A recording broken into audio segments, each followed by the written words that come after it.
So, Okay, I think we'll go ahead and start. So welcome to everyone. And we're very excited to actually have this meeting with Ethiopia.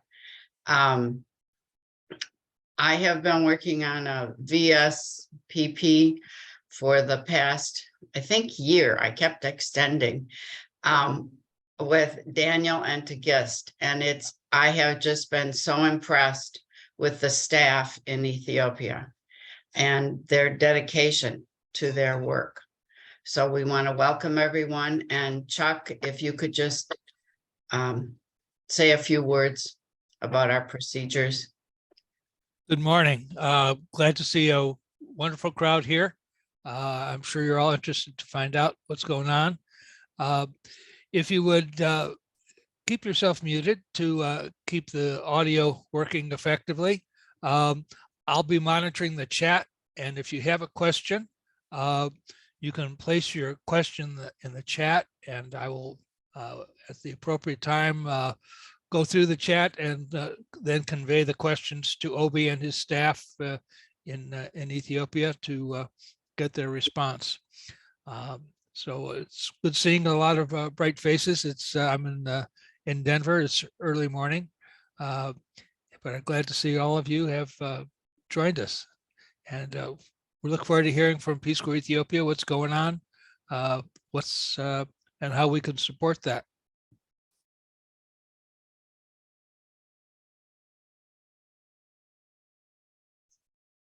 okay, so my name is Obi Shah.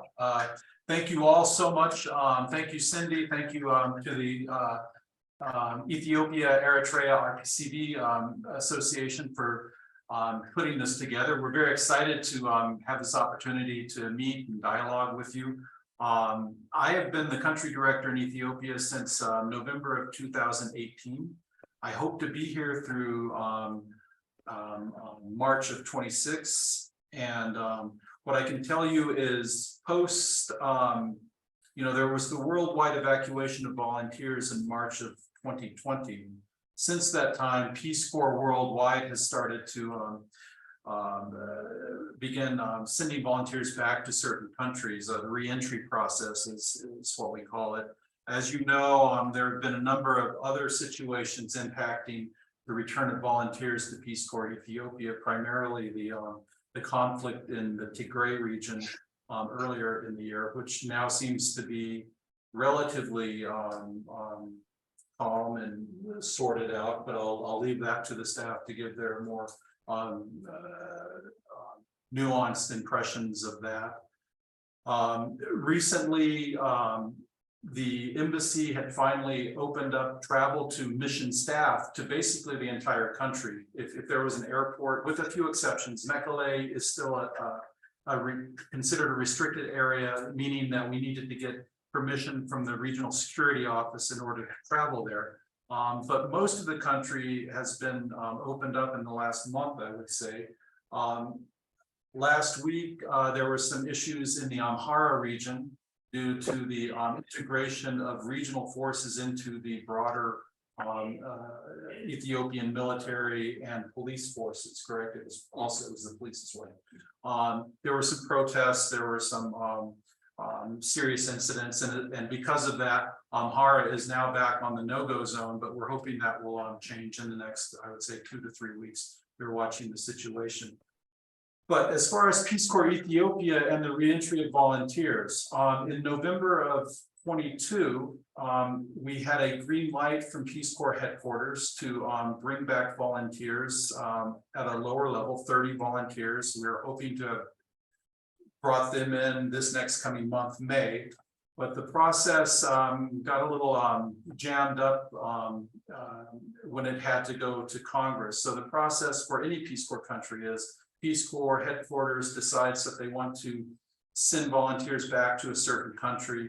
And when they make that decision, they're required to notify Congress. And when Peace Corps notified Congress that they intended to send volunteers back to Ethiopia, both the House Foreign Affairs Committee and the Senate Foreign Relations Committee wanted to have a briefing on that process.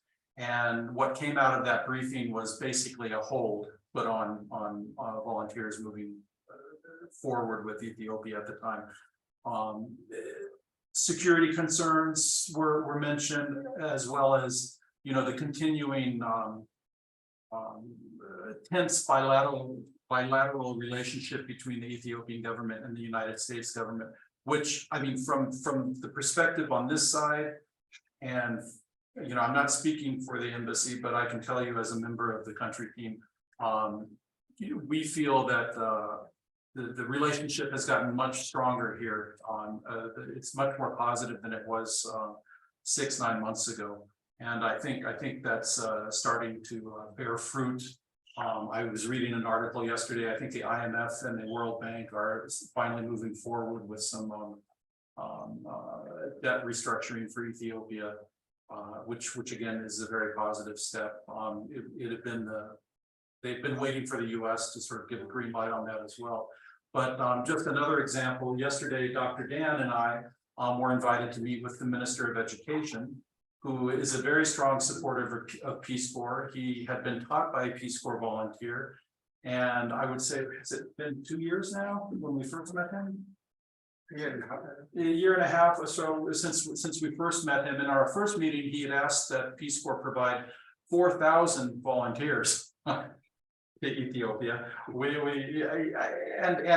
Just so you know, he's an academic. He's taught. He was a professor at Harvard. I think it's one of the universities in the US. Yeah, he's been a professor in the US. His children are US citizens. He knows very well the system, how it works in the US. So he's not surprised about the congressional holdup on Ethiopia, but he's still a very strong supporter. In fact, he mentioned that he'd been working closely with a number of Ethiopian diaspora organizations in the United States to encourage Ethiopian Americans to sign up and join Peace Corps especially once Ethiopia is back up. So we're looking forward to moving forward with that partnership in the near future. And in the meantime, during COVID and since, by the way, let me just say, it was reported yesterday, COVID in Ethiopia is down to less than 1% positivity rate reporting. So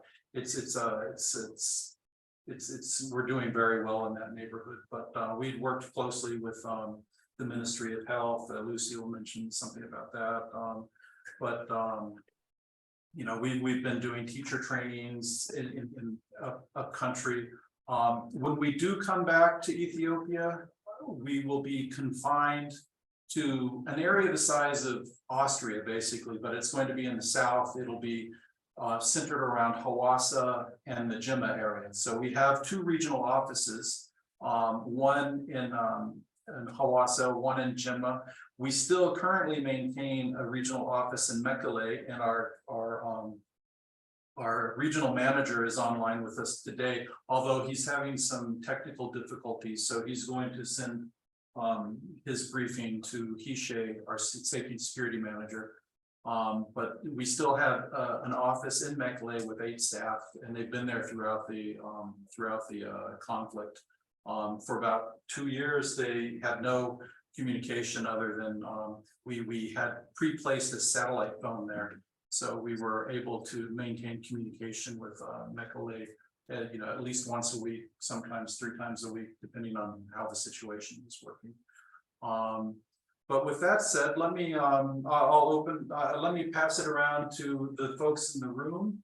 And I didn't forget, Cindy, IU is going to talk about the virtual service program, which you've been a leader in, and thank you so much. I mean, and Ethiopia, that was one of the things Washington really wanted Ethiopia to be a leader in, because they knew that it was going to be a lift to get volunteers back in country as soon as we would like. So the virtual volunteer service pilot program, I always get the acronyms mixed up, but has been working very well. But allow me to just quickly go around the room, and folks will introduce themselves, give a brief presentation of their areas of interest.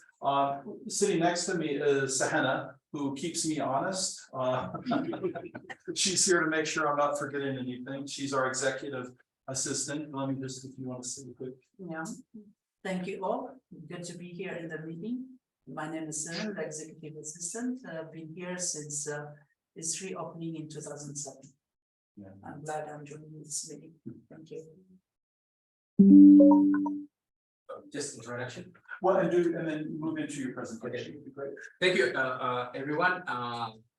Good to see you, and thank you for your services here in Ethiopia and Eritrea. My name is Hisha. I'm the safety and security manager, and I've been here since 2010. So I will just go briefly about the security situation currently in Ethiopia. As you may heard or know, the biggest issue for the last 2 years were the Tigray conflict, but this time I think since the Pretoria peace agreement, things are going well, especially in the region. At least people are happy about the peace agreement. So there is a lot of progress in the region. So they are focusing only, and their problem is mainly on the impacts of the post-war or the war. But in terms of peace, there is no anything there. So that's a good thing. Second issue is on and off is the regional border dispute. The regional border dispute between regions is mainly over resources and sometimes ethnic conflict, and usually it remains that. Hishe, Yes. ይቅርታ ድምፅን ከፍ አድርግ እያሉ ነው። Speak louder a little bit. Thank you.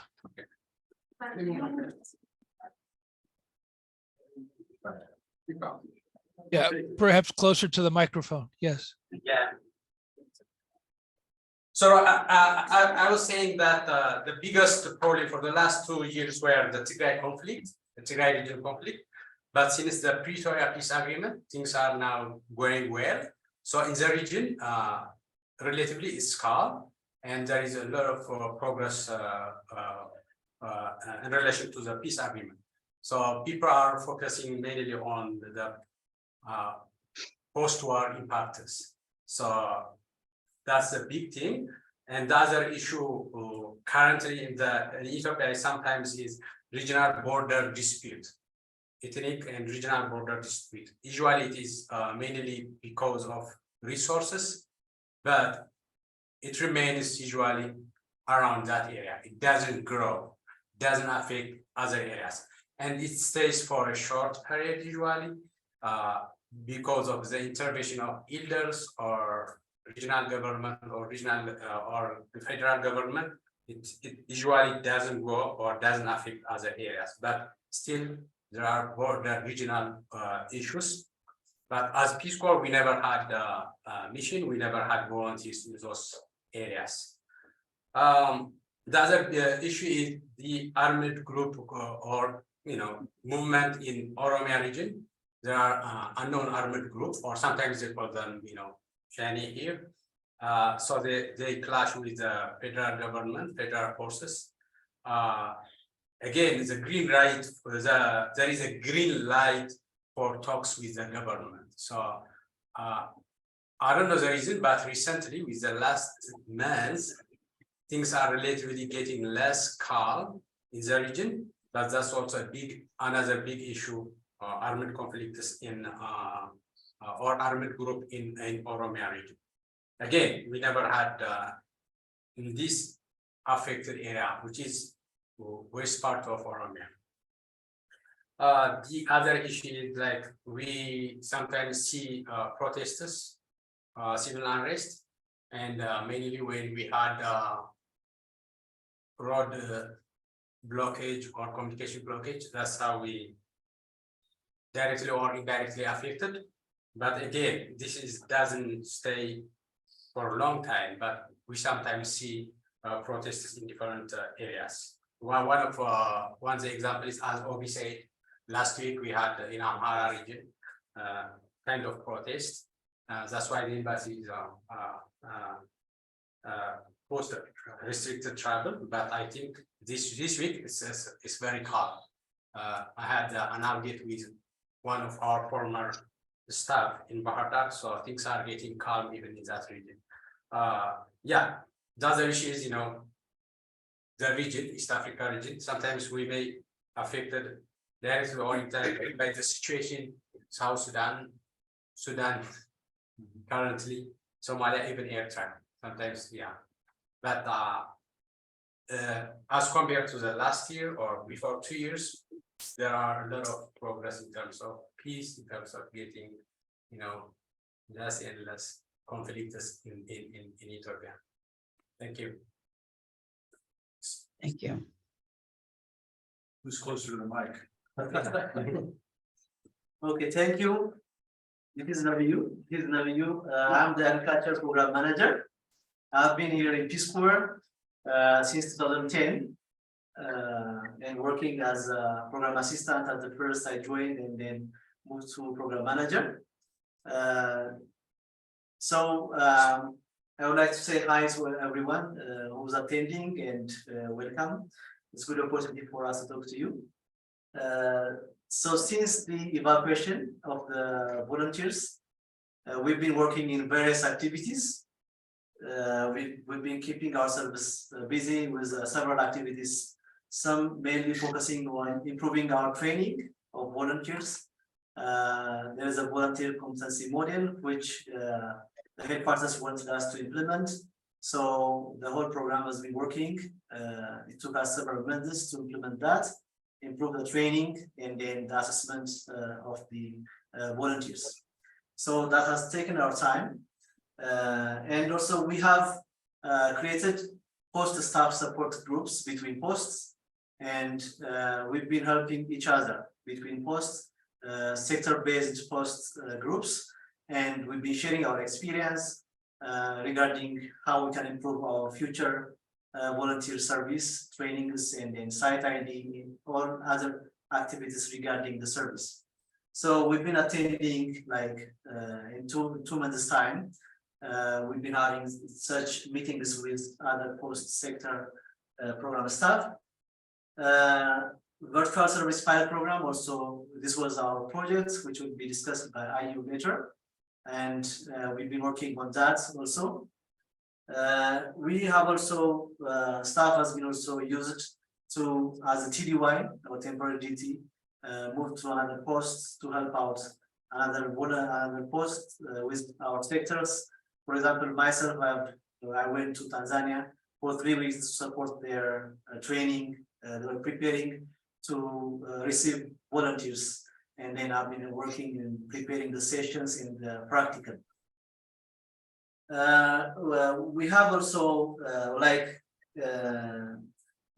after the outbreak of COVID, we got the staff professional development opportunity, and we've been supported to improve our service, and the staff also have been taking several trainings for personal development. And lastly, and which is taking us much of our time, is the staff lead activity. So this is staff lead activity. That keeps us to keep our partnership with our host organization. So each sector have been working staff lead activities based on our logical framework. So mainly this is just to build capacity of the counterparts that we've been working with, and in the future we will be assigning our volunteers.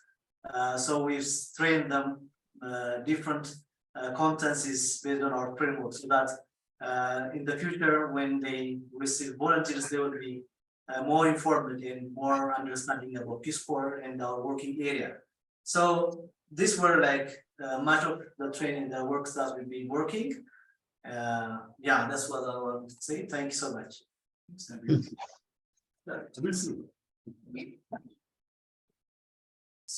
So far, I didn't think any volunteer, but going to meet the response volunteers.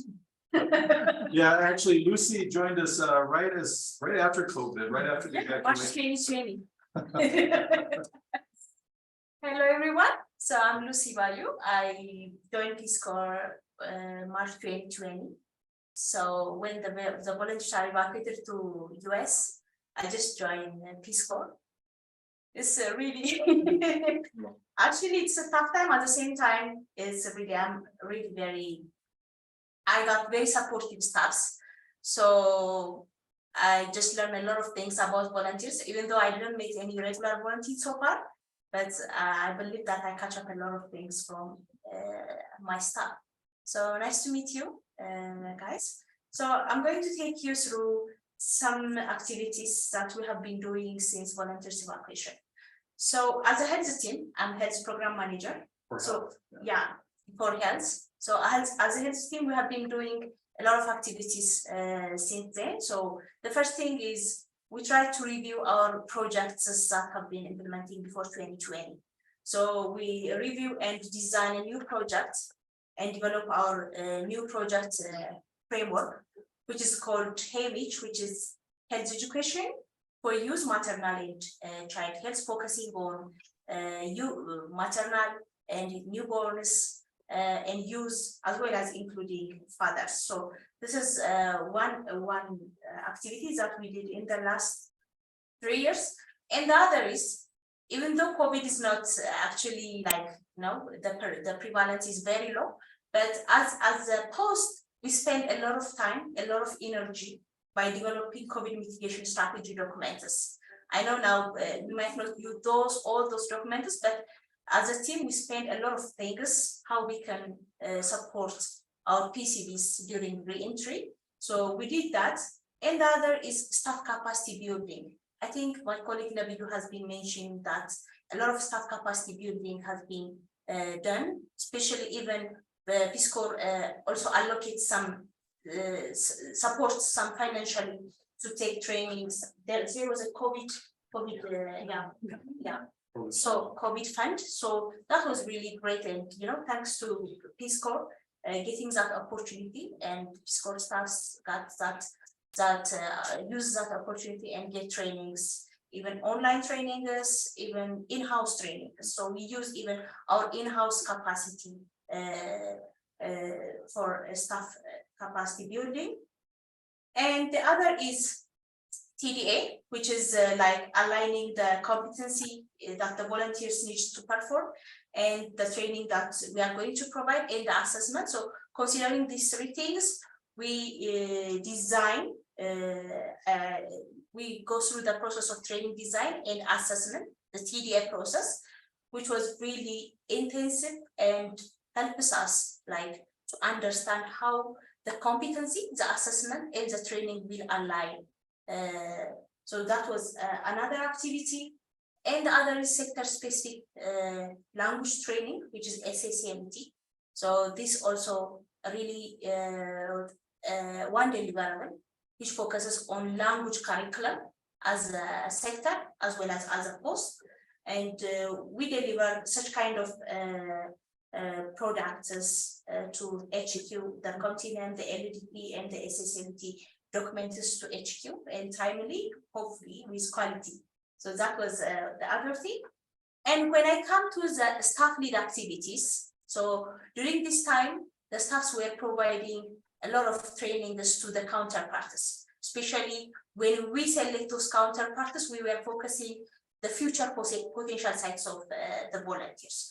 So we provide specifically Peace Corps brand trainings like malaria bootcamp, like grassroots soccer. So those trainings were mainly facilitated by Peace Corps staffs in collaboration with the government officials. Even we incorporate government officials to strengthen our network, to strengthen our partnership in the future. So there was malaria bootcamp training, grassroots soccer training, and the BCC training on malaria. So maybe more than 50 counterparts have been participated and capacitated with such kind of trainings. Even the staffs were also part of such kind of trainings.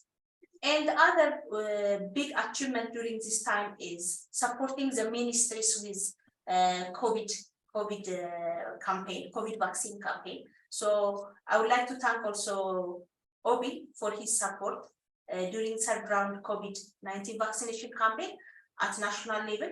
We provide like technical support, logistics support, and we deployed around maybe 7 vehicles with drivers and 7 technical staffs. The health team and the medical team was participated in the national campaign. So we contributed even for in the effort, like, you know, currently the prevalence is very low. So this is also our effort. Our effort is part of that. So with the ministry also acknowledges that, and we have been like invited in different acknowledgement meetings. So they say thank you for Peace Corps. That's one a big achievement as also. And the other is the BSP. I think Ayu will go through that in detail, what we did regarding to the BSP. Yeah, thank you. I think that's all. Yeah, thank you so much. Dr. Zaina.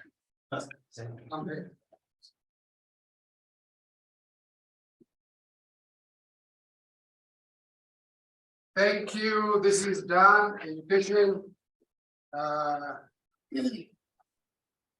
Education program manager. I've been here since this post reopened, both on the as temporary staff and then later on moved to the permanent position. So I've been leading the education program since 2010, 2011, since the beginning. So I've been here. It feels like you are here forever. It's good. Yeah, so I would like to thank Cindy, especially for bringing up this idea of doing these meetings and knowing where we are and what we are doing. This is your post as well. So thank you, Obi, also for accepting this invitation and then hosting the meeting. Thank you. So in education, there are a couple of things I would like to underline, but I would like to start by really reframing and underlining our gratitude to Cindy. Again, as VSP, you know, you've been here over a year with us, doing a really an amazing job that the partners have loved. That has meant really a lot to us. You know, one thing that I've come to learn in this whole process is when volunteers are assigned to a country, it really means entering a covenant with that community, with that country. So that's the kind of thing that's really calling you back and serve the whole society and community that you observed many years ago. So I really want to say thank you to you. And then for those of you also expressing that the interest to come back and then help us virtually, I really want to appreciate. Probably you may highlight a couple of things up there. But currently in education, my colleagues have said a lot. We shared the same program. In terms of staff development, professional development, and all of the other things that we're doing in our response to also COVID as well. But pertinent to education, a couple of things is we are now, as part of the staff-led community support program that Nabi and Lucy were highlighting, education is also out there in the schools doing school support programs. Up until now, I mean, give and take, we've been training around 550 teachers in the schools, including a few schools in Addis. This is a really new approach. We call it a whole school approach. We just base ourselves in the school and then give them the training. Unlike the way the other NGOs approach schools nowadays, you know, they just pick up 1 or 2 people from any department and then take them somewhere, have them stay for a day or 2, and then send them back. But that training doesn't go down to the system. But ours is a whole school approach. There is no one to be left out of this training as a teacher. And then the next week you go back, you see the impact of your training, the strategies and the skills that you give them should be used in the school, should be used on the blackboard, and the chalkboard, and kids should be taught in a new way. So that was a very impactful training. First of all, it was need-based, you know. Me and my team, with support from our post management as well, we developed brand new materials in the form of portfolios, so teachers would have things to read on and work on their tasks and continue to think and research as well. So that was really a good professional development. They were, you know, one thing that came out of this is many schools are now calling up Peace Corps. Come on, guys, what are you waiting for? Come, why don't you give us the same training to us? You know, we have heard about what you have done to this school. So they've seen the changes, and they are really they request for more similar trainings, provided that we have support resources available. I think we are planning to do more of this in the next year as well until we receive our volunteers. So this is on the front of the school support program that our post is engaging in the education sector. We have very good, very supportive, and very professionally well-developed staff here who can do the task really well. Other than that, like Obi was saying right at the beginning, we are also doing well with the Ministry of Education. Over the last couple of years, a year and a half since this new Minister of Education came on board, Peace Corps is more into the limelight. They talk about us. They even mention us in the parliament. That's very inspiring for us here because it's a new dynamic here. So like you said, they're going. The minister, by the way, the Ministry of Education is going through a reform program now. They're changing a lot of their things. They're changing their curriculum. They're changing the ways they teach. They're changing their school teachers' methodologies, and also one of the problems that they found out, and then they consider it like the big elephant in the room. Something that they have to do about it is English language. English is a major issue in Ethiopian schools, including the universities. The minister is a professor formerly teaching in the US. He's bold enough to say that even the university PhD holders don't speak well. So his approach to this is having as many as possible native English teachers in the classroom. So there will be ample opportunity for students to practice, for their fellow teachers as well. So the easy way to come to do this is also approach Peace Corps, as he was also a Peace Corps student. Probably one of you from Ethiopia Eritrean group may have taught this guy in the past. I don't know. I just imagine. Yeah, he's such a nice guy. So he's asking for more volunteers, and also the other approach is also mobilizing the second generation of Ethiopian diaspora. The youngsters who were born and brought up in the US, educated in the US, for them to come back and like give us service for 1 year. But in this process, they expect Peace Corps also to help them technically. So, they don't have the experience to manage volunteers, the recruitment process, the logistics, all of those kind of things. They don't know. They don't also how to put this together as a project. So we have been going back and forth with them to really make this into a project and plan their actions and go from there. So it's clear that they expect us to help them in terms of the TEFL training, because Peace Corps Ethiopia education program is a TEFL program. There was a day when we went also to meet the British Council. The British Council has no volunteer program now. They don't have money to support, but they said they are also ready to with the training. And then we said also we are here also because we are TEFL certifying program, and then they were impressed by that. So we have a ready to go team here, and a very well managed post. So in that way, I think the ministry can benefit a lot from us. But the way he was also discussing with us yesterday, Peace Corps, please consider what you're doing, and then let's bring more volunteers as much as possible. That was very encouraging for us. And so our doors are open all the time. We are like the farmer who has been tilling the land forever, but we're expecting the rains to come and then sow the seeds. So we are waiting for our volunteers to come and then we want to joke back again. But other than that, things are really going well. We're so motivated, always fingers crossed. I just want to take this chance also to encourage some of you who have the time to look up on the website and see the virtual service program. And if you have the time, please, there are a few souls that are waiting for. And so the universities are now raising their hands for more volunteers for this program. That's what I have. Thank you. And then if you have any questions, I can come back. Thank you again. And Ayu, would you like to do your presentation? Sure, thank you, Obi. I would like to share what I have here. Who is host? You disabled sharing. Is that you, Obi? No, I think Chuck is the host. Check the host. Cindy, It says host disabled participant screen sharing. Would you allow me that, Cindy? Sure, yes. Please. So while I get that permission, my name is Ayu. I'm Programming and Training Support Coordinator, and also I am acting deputy.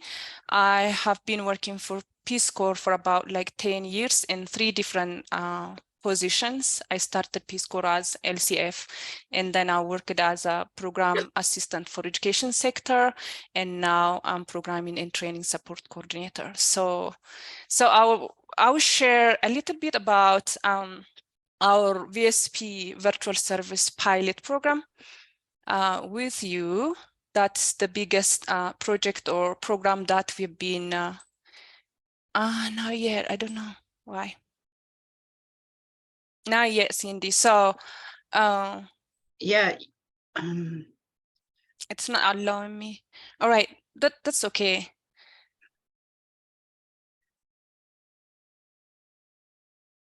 Do you want to share screen? I missed what you asked. Yes. Yeah, Yes, yeah. down at the bottom, you should be able to share screen. You should just be able to Still, click on it. it's popping up like this dialog box popping up, host disabled participant screen sharing. That's the problem. Okay, All I'll right, try to so fix it. sorry. Go ahead with what you have, or you know. Oh yeah, Cindy, don't worry. I can. Okay. So as Obi mentioned earlier, when COVID-19 hit the world, so volunteers evacuated in March 2020, including from our post. And soon after, virtual program started, just for Peace Corps still like committed to support communities with even a resolve of that COVID cannot block us. So Peace Corps Ethiopia started its virtual service program on June 2021 with 4 education sector VSPPs, which of one was Cindy. Since then, she's been like our VSPP. So, and then, yes. So almost about a year now, as you mentioned earlier. So followed by health and agriculture sector. So the number of like total number of volunteers that served our post as a VSPP or virtual service pilot participants was like 10 for education, of which 6 closed out engagement, 1 continued, who is Cindy again, and then 3 VSPPs are on boarding, and their orientation meetings are underway this week. And health has 4 VSPPs total, and then 2 of them closed out their engagement, and then they have again 2 active VSPPs. And agriculture again, it has 4, of which 3 closed out their engagement and have 1 active participant now or engagement there. So totally from the beginning, we had about 18 VSPPs that have been served or serving in our post. So the VSP project areas in our country includes like for education, there was this project to develop digital content and e-learning platform, and then middle school English language support, support on special needs, social, emotional learning needs, and then playbook development and use advisory, which is a project that Cindy is working on. So for health, we had resource mobilization, project management and leadership, organizational risk management, and communication strategies are the projects that health sector focusing on. And then for agriculture, we have support urban agriculture and nutrition education and training manual for planting and nurturing potato seeds. So these are the main projects that have been working on as a VSP program. So our current projects, which are active and which are engaging or which we are been doing like onboarding program, 3 VSPPs signed agreement, as I mentioned earlier, and then onboarding is taking place on 3 different projects on our universities and colleges. So the first project is oral skill development, soft skill training, academic writing and developments are where the 3 VSPPs are engaging soon. And for health, resource mobilization is the active with 1 VSP, and then communication strategies are the 2 active projects. And for agriculture, training manual for planting and nurturing potato seeds is the active project that we have now. Our future SOVs status would be, by the way, when you say SOV, statement of virtual engagement. So that's the acronym, what the acronym stand for. So we have 5 SOVs posted on a website, and then we're waiting for expression of interest for education sector, which Dan was like mentioning earlier. If you're interested, you might find those SOVs online right now on websites. And for agriculture, we have submitted 1 SOV for support to enhance gender roles and soil management, soil waste management. This SOV was submitted to HQ VSP team, and then it is under review.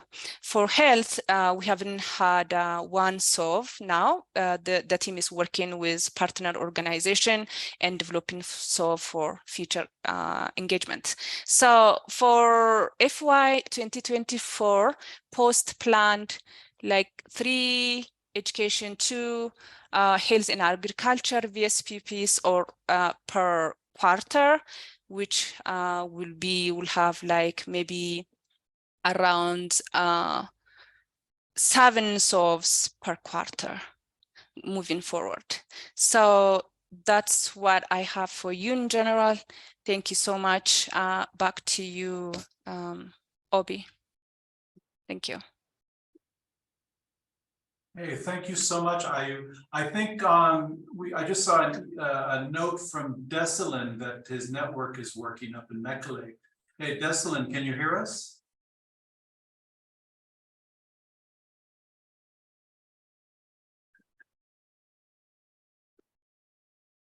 Desalin, if you can hear us, we can't hear you.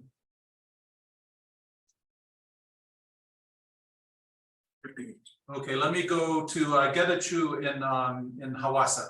He's our regional manager in Hawassa.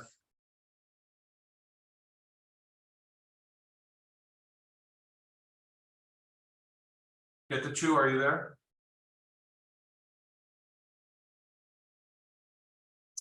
All right, well, Cindy, let me pass it back to you. It seems as though we might have lost some 2 of our staff. I don't think Getachew's mic is still working.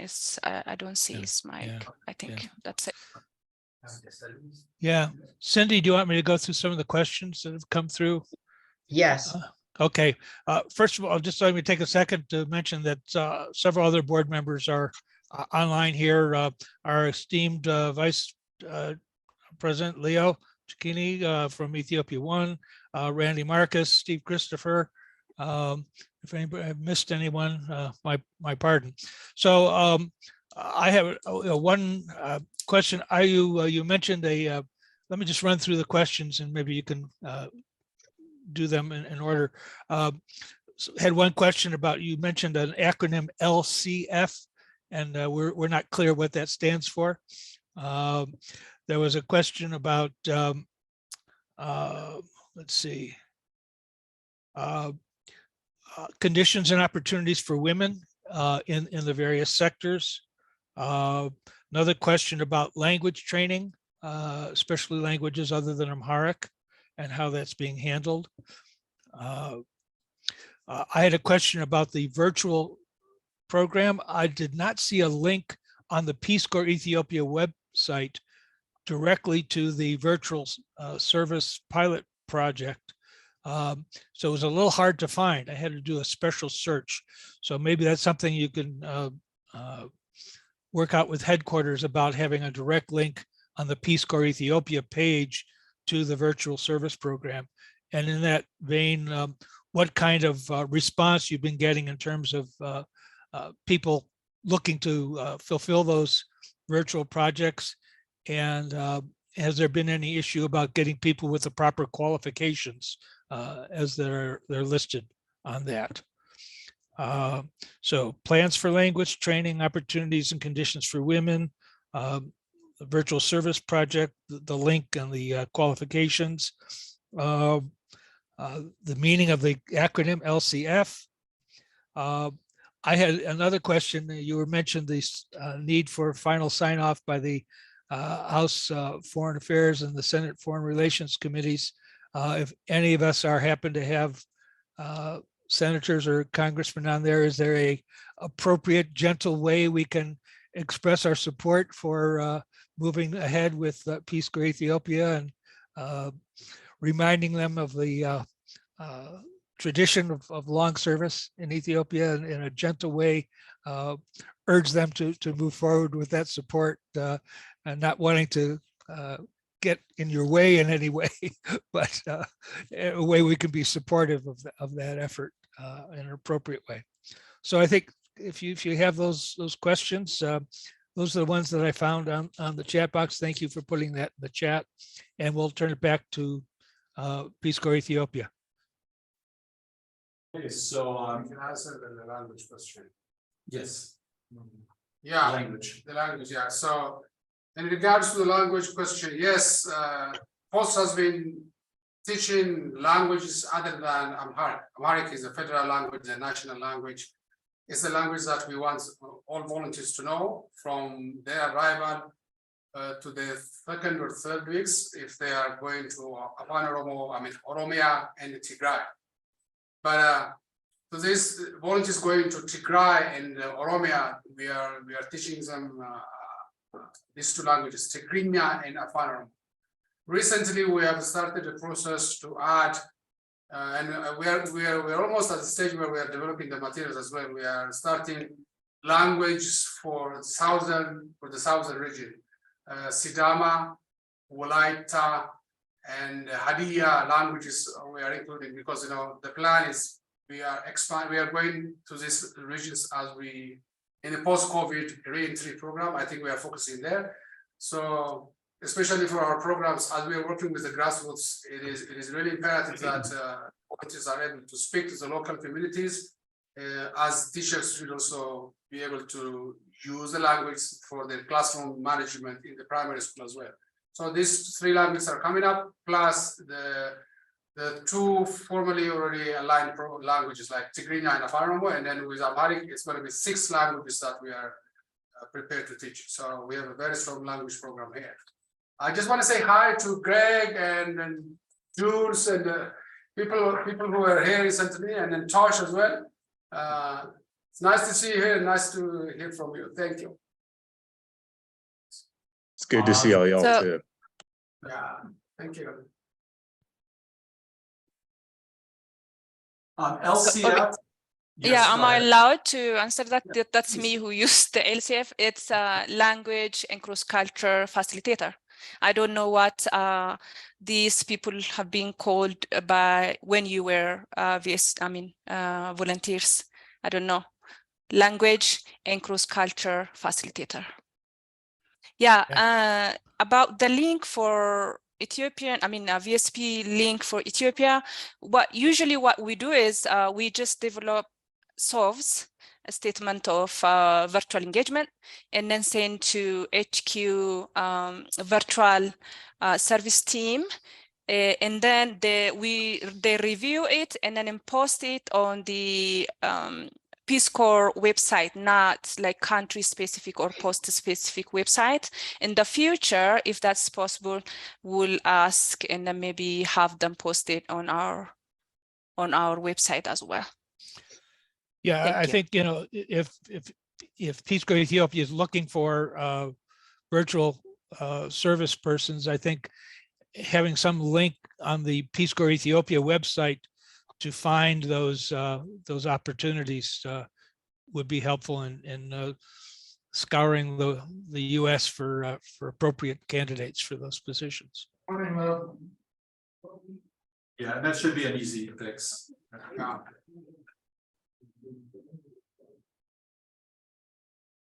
Did you have some? Not a call, it's an observation. Sorry, I thought I turned it down as far as I could. Oh, it's very loud. Oh, must be the sound that not only travels, but maybe.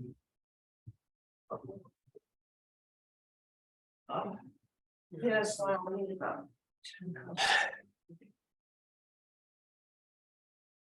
What else can I get you? I'm getting you your coffee. Just, yeah, I have a lot, maybe. Yeah.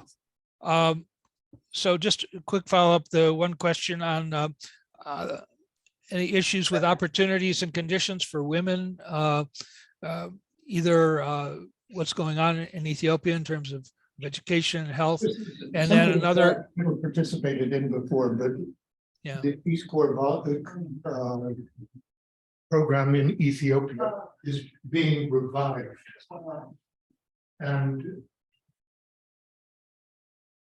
the Kesters, whom you met in Boston, in Cambridge, the ones that were former Peace Corps volunteers. Ones who lived in Salzburg. Excuse me? Ones who lived in Salzburg. No, I don't think they lived in. We met them, The ones we went for lunch with last year. yes. They lived in Salzburg. We worked there at the. Chuck. Okay. Chuck, I Yeah, don't think she was with him. At the yeah, time. we're getting some cross conversation. If we could get, if we could Anyway, mute and They get, lived there for several years. yeah, The. could we, Okay, could we get a I'm mute? forgetting. I'm forgetting, yeah. Anyway, yes, they are online. They're the only other people that I know that. Could everyone be on mute, please, so that we could get a response from Obi and the Peace Corps staff? And if you need to communicate, please do it through the chat box. I had one question additional about programming in Tigray. Is there? We have one of our board members, Tosh, has formerly served there and has continued contact with people who worked in education and health and agricultural sites. Is there any potential for programming in the near future, and any follow-up with those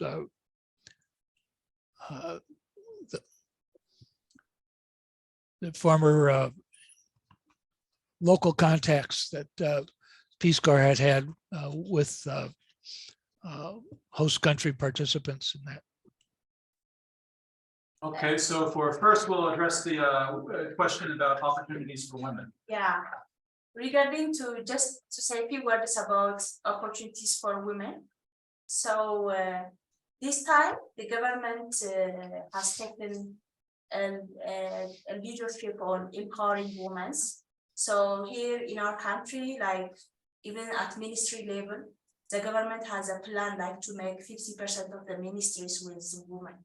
So that is really encouraging. At the same time, within the parliament, women are very encouraged and come to power to represent at the parliament and different organizations. When you go in Addis, even at the federal, at the regional level, women are come to power and giving an opportunity to lead organizations. And we see like a strong leadership, even Addis Ababa city administration is like the mayor is a woman, and even in different organizations, government organizations, the leaders are now getting an opportunity. So I see a bright future and opportunity for women here in Addis and as well as in Ethiopia. Yeah, It's right, yeah. Sorry, Ayub. So in addition to what Lucy mentioned, we have also like women president, right, than ever. Is another thing that encouraging in this government bringing women into leadership position, as she said. Yeah, thank you. And the Chief Justice. And the is- Chief of Justice of the Supreme Court is also a woman. So, yeah. So this is very encouraging for women. And then the question on Tigray, so actually, while we were talking here, I just noticed we get these security update news things out of, it's a USA project, but it says that on April 18th, the Ethiopian Insider reported that all government employees in the Tigray region were called to return to work within 10 days. Reportedly, the regional government started paying back 3 months of salaries to the public servants in the region. So I mean, I see that as a positive sign in terms of, hopefully that will trickle down to the schools at some point, but I think you would probably have a much more insight into what's going on in Tigray and to this particular question. Ishay, would you like to say Yeah, something? it's particularly is communication and banking. Is that beginning to be restored? Yes, banking and communication is started. Now, in most part of the region, communication is on. Banking is working, but with some limitation. There is a limitation to withdraw. The only problem is government, civil servants, government workers, specialist teachers are not yet returned to work. But as Obi said, there is a hope within a week they will return to work, especially teachers. But the only reason we didn't have so far any connection with our partners is because there was a very limited communication even within the region. So you can't communicate from our office in Mekelle to Aksum area where Tosh served in Aksum area. So, but transportation within the region is started and banking is started. Things are going back to normal, but still there is a great hope teachers will go back to school and children will go back to school soon. And then once we had that kind of opportunity, we'll start, at least contacting or calling our partners or colleagues. Thank you. Yeah, and I would mention on the banking front, we've been working very closely with the Bank of Abyssinia, who's our main bank for Peace Corps and the embassy, and they were very helpful in allowing our staff in Mekelle to withdraw more than what others were allowed to withdraw. Because the issue really was there was a limited amount of actual cash in the region. So, but through our contacts, Dawit, our cashier, in the embassy, we've been able to sort of massage that a little bit. So things are slowly improving, and hopefully, and again, I hope to be up there within the next month or so. We're just trying to let things settle down. As I mentioned, I believe I mentioned earlier, the special envoy for the Horn of Africa, his name's Michael Hammer, will be in town. I believe he's arriving on Saturday, and there's expectation that he'll be visiting Mekelle sometime early next week. So, and again, I would point out the embassy has been extremely supportive of the staff in the Peace Corps staff in Mekelle. And I would also mention that they were very instrumental in helping evacuate close to 200 American citizens. When was that? February? I believe it was February.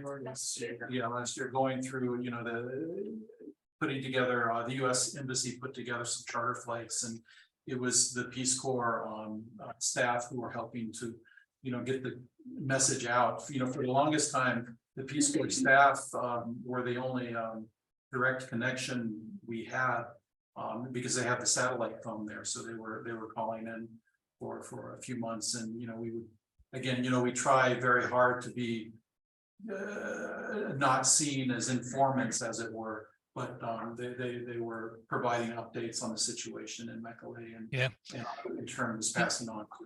Yeah, I might mention that in addition to the Return Peace Corps volunteers, other connections with Ethiopia are through sister cities programs. Denver has had a sister city program with Aksum for over 25 years now, so there's a strong connection there. Gondar has a sister city, I believe, with Corvallis, Oregon. I believe there's a sister city with Bahadar, and maybe a couple of others. So, there's a strong interest in Ethiopia throughout various places in the U.S. And of course, the large expat community that you're familiar with, I'm sure. And by the way, Ethiopian Airlines will be starting a 4 times a week flight to Atlanta, and I believe Denver is on the docket. Hopefully, we'll have Yes. some connections to Denver. Mayor Hancock was in Addis Ababa within the last month or two, promoting some kind of direct service. It wouldn't be nonstop, but some kind of direct service with Denver. Did I get everybody's question from the chat? Let's see. Let me check the chat again and see if I've gotten. Make sure we've covered all the questions. I think Greg asked. Yeah, situation in Gondar. And also staff number. Oh, yeah, so let me address the staff on staffing at the moment. So we are currently going through a staffing right sizing. And this has been, the staff have been aware of this for at least the last 2 months, officially. When I first arrived, we were staffed for approximately a cohort of 200 volunteers. During my time prior to the evacuation, I think we went down to 135 volunteers. But when we do come back, and I say that I'm positive we're going to come back. When we do come back, the first input is going to be around 30 volunteers. And then the following year, we would get another 30. So we're looking at a V-year, sorry to use acronyms, but we're looking at a volunteer pool of 60 over 2 years. And because of that, Washington, OMB folks have been asking Peace Corps to reduce its footprint in order to meet, to address, that discrepancy. And this is not just Ethiopia. This is happening in many Peace Corps posts around the world. So I think we're doing a good job at it. We're working very closely with the embassy to hopefully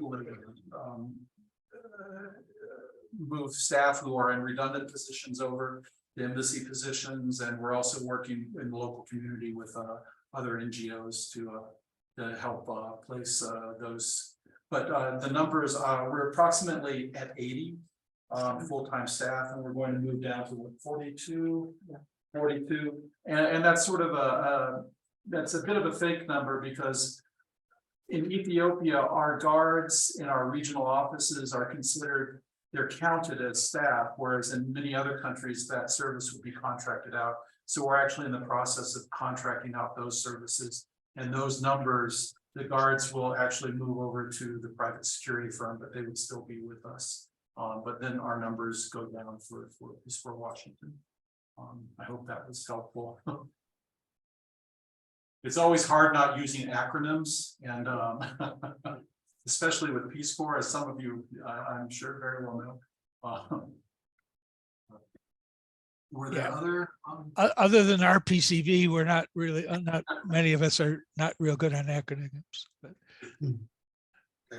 Okay, Chuck, you had one more question about Gondar. Yes, the current conditions in Gondar, I guess, came in. Well, Gondar, up until last Thursday, we were allowed to travel to Gondar as mission employees. They did close that down as part of all of Amhara is now restricted, but I assume that's going to go back up. But currently in Gondar, I don't have anything specific. It's calm right now. That's not where the killings happened. No, that was in.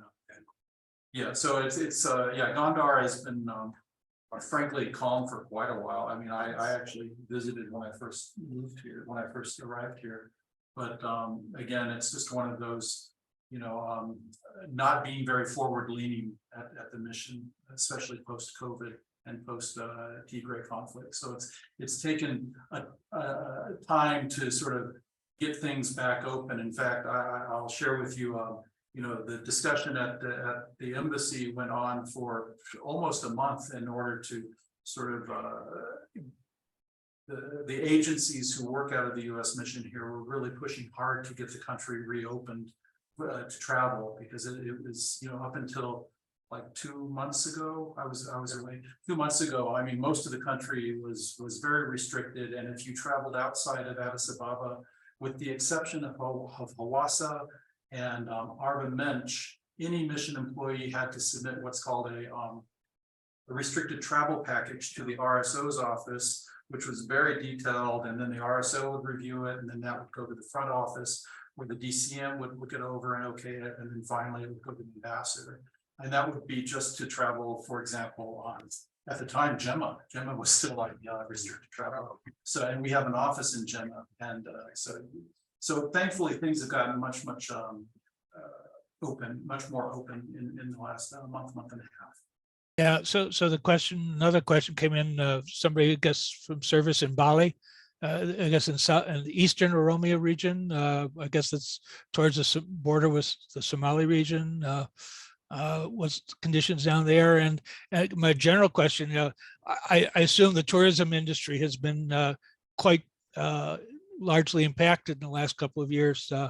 Is there any the prospects of that coming back? And I'm not sure what role Peace Corps might have in renewing that. It's been in past, it was a big industry in Ethiopia. It was a good, significant economic driver. And in response to the other question, I'll just mention we're talking about air service with a direct flight from Denver instead of having to book separate connecting flights. So the Denver airport is trying to get that direct connection to for service to Ethiopia, air service. So again, Bali tourism in general, access to places outside of Addis Ababa. Yeah, the tourism is slowly starting back up. I would mention that even during COVID, the Addis Ababa airport was the only airport on the continent that remained open. They continued services to China, to the United States. They of course, reduced the number. They did very well economically, Ethiopian Airlines. They converted a lot of their fleet to cargo. And frankly, I think if I'm not mistaken, they ended up purchasing majority stakeholder holding in South African Air, Air Malawi, Air Zambia. Yeah, so it was there's a brand new airport here. It's very easy. I personally believe they make it very easy for tourists to come here. The visa process, the entry process is pretty open.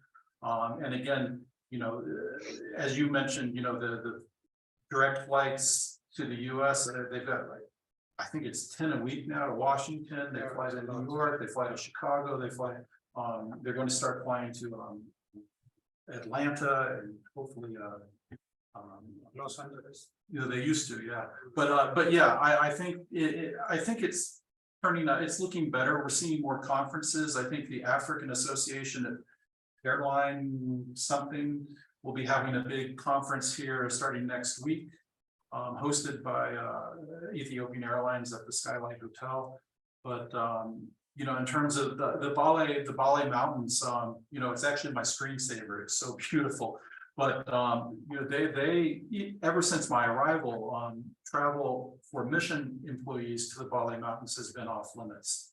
And it looks as if it opened up in this last opening of sites. I need to pull up the map to be sure, but I'm almost positive we're now allowed to travel to the Bali Mountains. Yeah.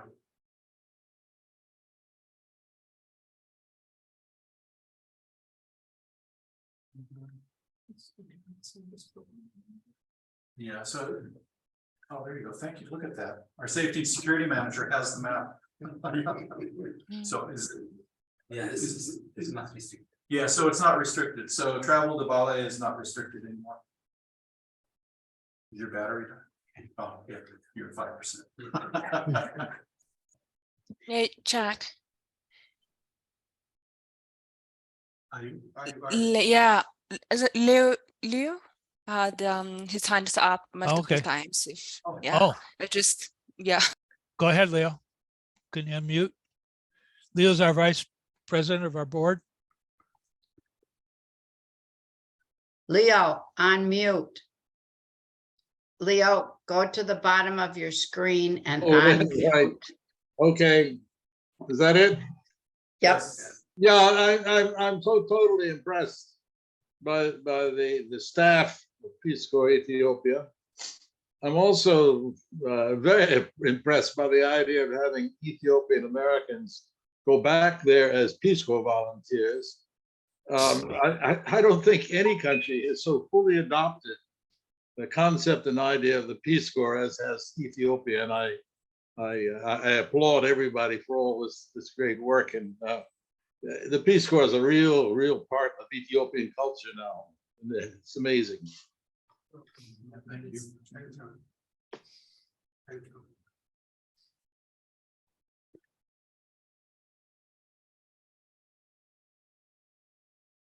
Okay. Yeah, it's so amazing to see all of you. I was looking through and reading some of, when you served here, and it would be wonderful, to hear anybody's, stories, of their time here. We're always interested in hearing about this. So thank you very much for your service. Be careful, Obi. You will be in. Yeah. You will get tons of stories. Yeah. Obi, the question generally is, how can we be supportive? I know we have 3 of us here who taught in the secondary school in Acela. Randy Marcus, who I succeeded, Betty Bass. Back then, I understood it to be a pilot project to flood a rural school with Peace Corps volunteers in order to enhance the potential for passing the 12th grade examination. I think prior to that intensive, we had like 6 or 7 Peace Corps teachers in that school. And prior to that effort, I don't think no one had passed the 12th grade exam from the one high school in all of what was then Arusi province. Subsequently, that school had the highest pass rate of any rural school in the country. So we had, Betty was a biology science teacher. We had math teachers as well as English. I ended up teaching history when the university students were expelled by the governor for fomenting student unrest. So I took over a history class that had been inculcated with a great deal of Marxist-Leninist kinds of attitudes. But in any event, we did very well in getting students. The other thing we were doing in those days, after the 10th grade, you could go to a teacher training institute and become an elementary teacher after some training at a teacher training institute. And what we did is took the students who were good students, but maybe not university caliber students, and got them into teacher training institutes to make something useful of their education and get them into a productive area. Leonard and Nancy Nowak, I see your hand up. If you want to unmute and.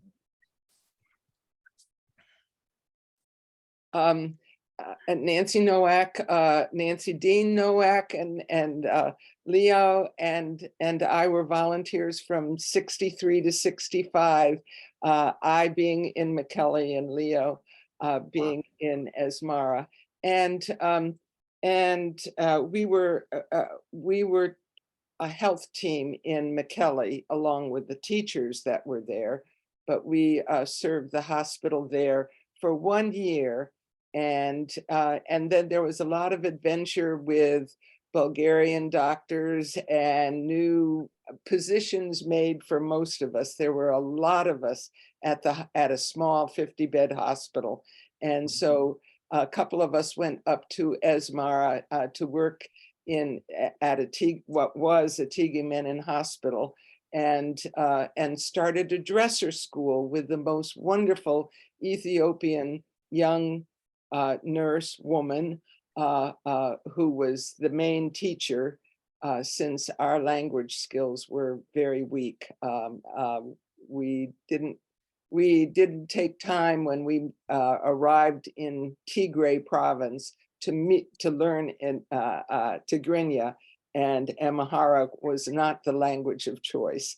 So we had a lot of adventures. My question, because we, of course, Gloria Gieske, Curtis in Denver has been the prime person, one of the prime persons of the relationship with Aksum as a city-supported school. And of course, it's very hard, I think, for her and others because it doesn't exist anymore.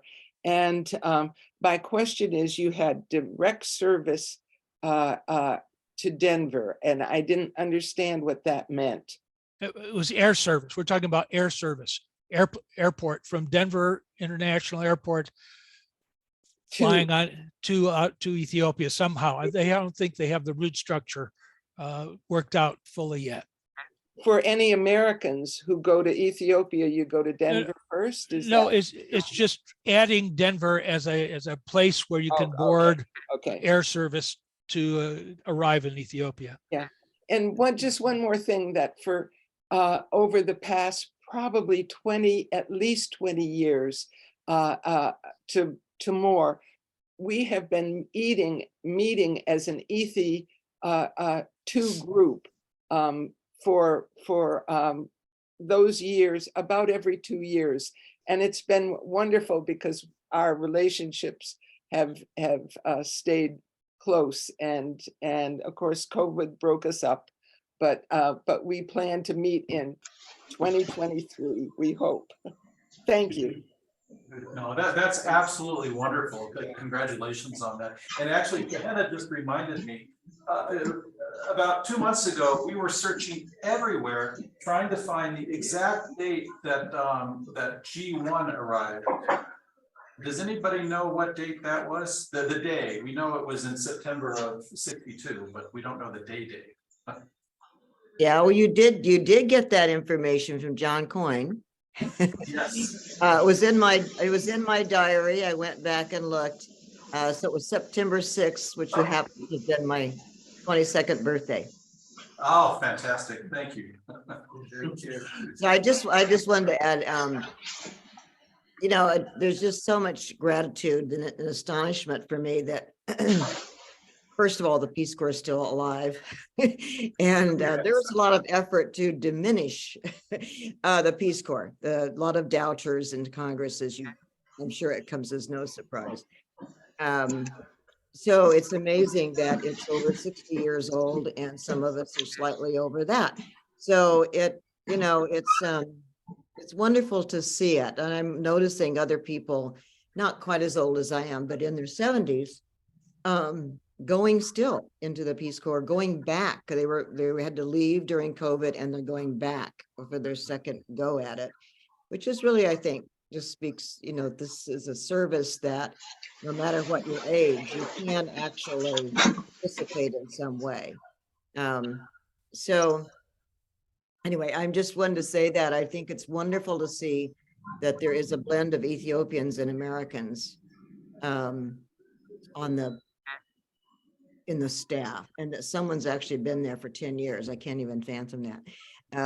We came back for, so our group did come back in 2012 for its 50th anniversary in Ethiopia, and that was fantastic. Yeah, Sue, if you could, Gregory, you wanted to say something? You have your hand up? Yeah, just briefly, I've got to leave the meeting, but I did want to thank you all sincerely for holding this. Very, very useful, very nostalgic, and just wish you warm regards and the best of luck going forward.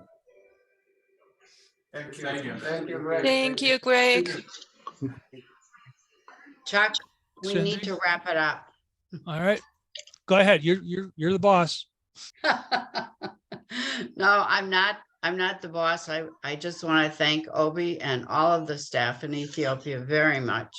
And we have recorded this, so unless, Obi, unless you object, I will be posting it on YouTube for all of those who could not attend this morning. No, that's wonderful. Thank you so much. I appreciate that. So, okay. Well, Thank you all. Thank you very much. Thank We have you. 41 Thank you. Amasaganalo. Amasaganalen. Yeah. Chuck, you served in my Namasaganala. hometown though. Tina Habale. You served in my hometown, Asala. Oh, I was there back in 2013. Wow. It was very cold. And It is cold. raining. I Yeah. know. But It's a they very have cell highland. phone service. I found the house where I used to live. Oh, Wow. Yeah, I went back. Whoa. Yeah, Thank you. I found the student who was on strike, who I brought bread to when they were on strike. Wow. A lot you could Yeah. find. Yeah. Yeah, thank you They so found much. us. All right. Be best well. wishes to the staff. Thank you. Yeah. Onward Bye-bye. and upward. Amasaganalo. Yes. Have a Ciao.